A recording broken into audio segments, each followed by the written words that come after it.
Net নিয়ে internet প্রতিমন্ত্রী জুনায়েদ হোসেন পলক বলেছেন যে ইতিমধ্যেই আমরা ইন্টারনেটের কাজ চলমান আছে, তার মধ্যে কিছু কিছু ব্রডকাস্টিং যেগুলো ব্রডব্যান্ড ইন্টারনেট ওইগুলো দেওয়া হয়েছে, কিছু কিছু সাময়িক জায়গাতে ওয়াইফাই দেওয়া হয়েছে।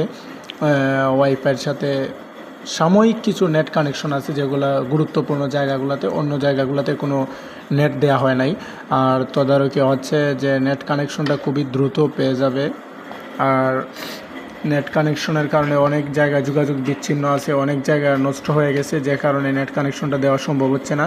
আর কি জুনায়েদ হোসেন পলক বলেছেন যে কিছুদিনের মধ্যেই আমরা ইন্টারনেট কানেকশন পেয়ে যাব, ব্রড কানেকশন যেহেতু পেয়েছি আমরা মোবাইল ইন্টারনেটও পেয়ে যাব।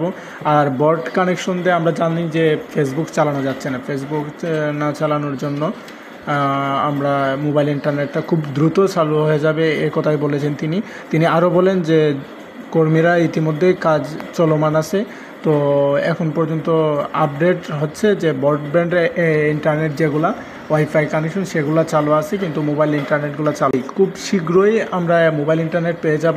না শুধু ইউটিউব এবং গুগল ক্রম এইগুলো চালাইতে পারতেছেন। দেশের খবরাখবর জানার জন্য আপনি ফেসবুক ব্যবহার করতে পারতেছেন না, ইউটিউব ব্যবহার করতে পারতেছেন। এই জন্য উনি আরও বলেন যে আমরা যত শীঘ্রই পারি